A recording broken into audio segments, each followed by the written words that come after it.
Penghayatan etika dan peradaban tamadun Melayu. Tamadun Melayu berakar daripada ajaran Islam serta nilai adat dan budi pekerti. Etika Melayu menekankan keseimbangan antara rohani dan juga jasmani.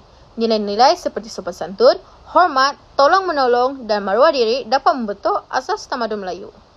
Nilai utama etika Melayu yang pertama ialah budi bahasa, tingkah laku sopan dan berbudi. Yang kedua iaitu maruah diri, harga diri dan kehormatan. Yang ketiga iaitu tolong-menolong untuk mengeratkan silaturahim, dan yang keempat kesederhanaan iaitu tidak berlebihan dalam semua hal, dan yang terakhir iaitu muafakat untuk mengasihi sesama manusia. Seterusnya, etika dalam keluarga dan masyarakat. Keluarga ialah asas keharmonian dalam tamadun Cina. Anak-anak diajar untuk menghormati ibu bapa dan hubungan kekeluargaan. Sikap hormat menghormati, gotong royong dan amanah turut ditekankan. Dan yang terakhir iaitu etika dalam kepimpinan. Pemimpin mestilah berilmu, adil, amanah dan berjiwa rakyat. Raja adil disembah, raja alim disanggah. Penting dalam sikap moral setiap pemerintah. Tamadun Cina merupakan antara tamadun tertua di dunia yang telah wujud lebih daripada 4,000 tahun. Tamadun ini terkenal dengan nilai moral dan etika yang tinggi serta menekankan keharmonian antara manusia, keluarga dan masyarakat. Etika dalam tamadun Cina berdasarkan 3 ajaran utama, iaitu Konfusianisme, Taoisme dan Buddhisme.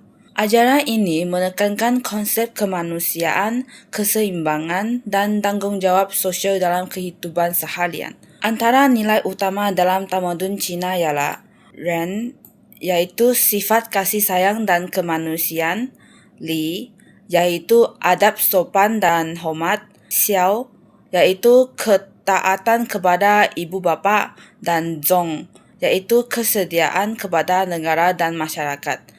Nilai-nilai ini membentuk masyarakat yang berdisiplin dan amanan.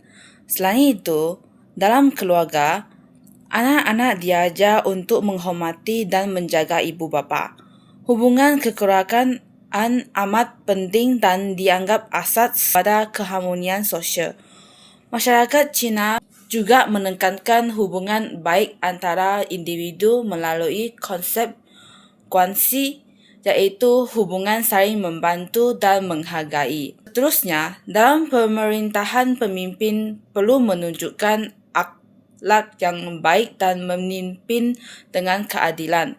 Konsep Mandate of Heaven atau Tianming bermaksud seseorang pemerintah hanya layak memerintah jika dia beretika dan berhormat tinggi.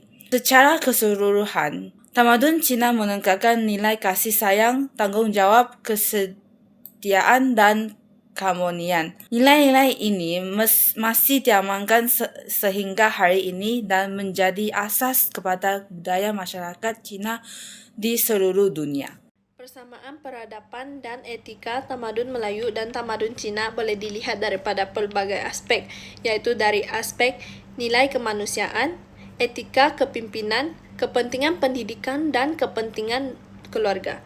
Dari aspek nilai kemanusiaan, tamadun Melayu dan tamadun Cina menekankan nilai kasih sayang, hormat menghormati dan budi bahasa sebagai asas pembentukan masyarakat. Selain itu, dalam kepimpinan, kedua-dua tamadun menekankan adil dan berakhlak mulia bagi seseorang yang ingin menjadi pemimpin negara. Selain itu, kedua-dua tamadun melihat ilmu dan pendidikan sebagai asas pembentukan sasya dan membentuk masyarakat yang maju.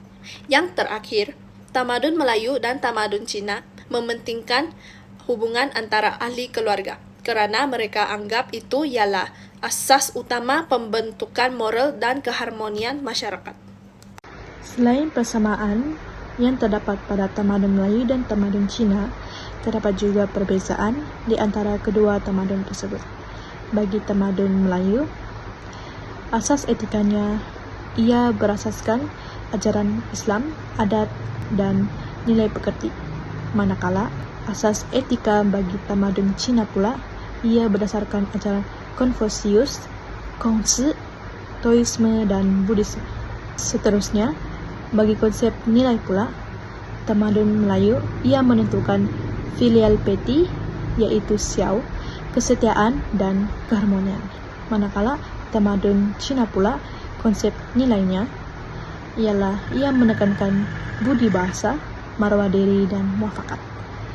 Di samping itu, dari sudut etika masyarakat pula, tamadun Melayu ia menekankan sikap tolong-menolong, gotong royong, dan sikap sederhana.